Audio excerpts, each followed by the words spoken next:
Hello friends, income tax के cases की series में आज जो केस हम डिस्कस करेंगे वो इस चीज को लेकर के है कि सपोज करो एसएससी ने अपने इनकम टैक्स की रिटर्न फाइल नहीं करी सेक्शन 139 के अंदर।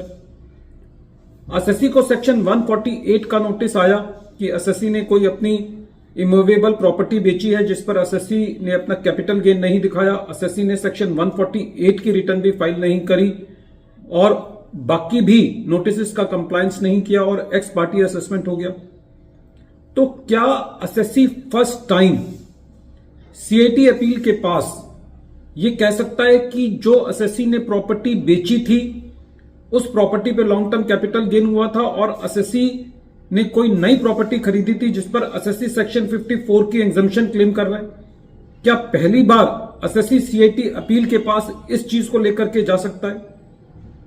यही issue present case Seema Heera versus assistant commissioner of income tax OSD international taxation के केस में मुंबई आईटीएटी की एफ बेंच के सामने आया और यह case 120 ITR tribunal page number 741 पर रिपोर्ट हुआ। इस केस का जजमेंट 10 जुलाई 2024 को आया।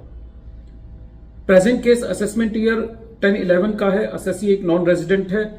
एसएससी ने अपनी इनकम टैक्स की रिटर्न फाइल नहीं की थी, लेकिन एसएससी ने अपनी एक इमूवेबल प्रॉपर्टी बेची थी।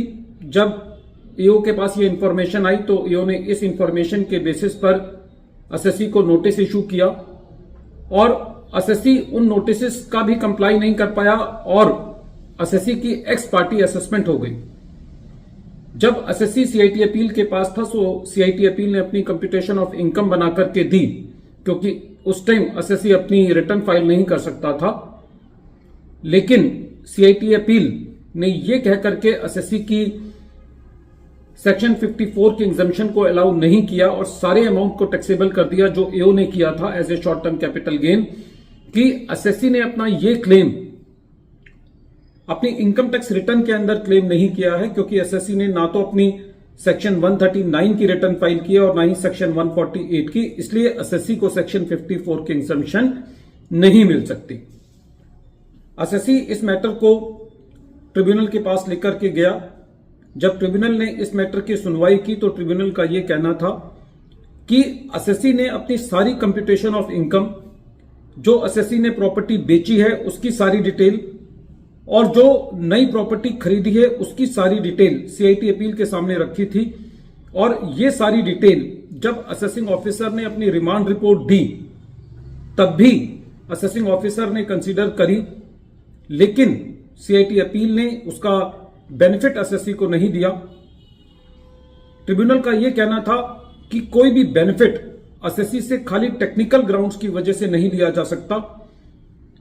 ट्रिब्यूनल का यह कहना था कि article 265 of the constitution of India, जो कि यह कहता है कि कोई भी टैक्स एसएससी पर बिना अथॉरिटी ऑफ लॉ ना तो लगाया जा सकता ना ही उससे कलेक्ट किया जा सकता। और ट्रिब्यूनल ने सेक्शन 119A, जो कि सिटीजन चार्टर की बात करता है, उसका भी हवाला देते हुए यह कहा कि सिटीजन चार्टर यह कहता है कि खाली वही टैक्स एसएससी से कलेक्ट किया जा सकता है जो कि एज पर लॉ हो और सारी अथॉरिटीज अपने एक्शंस के लिए अकाउंटेबल होती हैं। और साथ ही साथ ये एसएससी की भी जिम्मेदारी बनती है कि एसएससी अपने सारे कंप्लायंसेस को, अपनी ऑब्लिगेशन को पूरा करे। तो ट्रिब्यूनल ने सारे फैक्ट्स एंड सर्कमस्टांसेस को कंसीडर करते हुए यह फैसला किया कि एसएससी को सेक्शन 54 का बेनिफिट मिलना चाहिए और एसएससी का correct tax as per law calculate होना चाहिए। खाली इस बात पर कि एसएससी ने अपने इनकम टैक्स की रिटर्न ना तो सेक्शन 139 के अंदर और ना ही 148 के अंदर फाइल की, खाली इस बिना पर एसएससी को सेक्शन 54 की एग्जम्पशन से अलग नहीं रखा जा सकता। फ्रेंड्स, हालांकि इस केस में ट्रिब्यूनल ने एसएससी को एक बहुत बड़ा रिलीफ दिया, लेकिन यह एसएससी की भी जिम्मेदारी बनती है कि एसएससी अपने कंप्लायंसेस को पूरा करे, अपनी रिटर्न्स टाइम पर फाइल करे। यदि शायद एसएससी ने अपनी रिटर्न टाइम पर फाइल की होती तो शायद एसएससी को सेक्शन 148 का नोटिस ही नहीं आया होता। प्रेजेंट केस के अंदर एसएससी का कोई टैक्स नहीं बनता था लेकिन फिर भी एसएससी को एक लंबी लिटिगेशन के अंदर जाना पड़ा, सीआईटी अपील के पास जाना पड़ा, ट्रिब्यूनल में जाना पड़ा। तो इसलिए जो टाइमली कंप्लायंसेस हैं वो बहुत जरूरी हैं। वीडियो के अंत में एक बार फिर मैं केस का नाम रिपीट कर रहा हूं। केस का नाम है सीमा हीरा versus assistant commissioner of income tax OSD international taxation, और ये case 120 ITR tribunal page number 741 पर रिपोर्ट हुआ। मैटर मुंबई आईटीएटी की एफ बेंच ने 10 जुलाई 2024 को डिसाइड किया।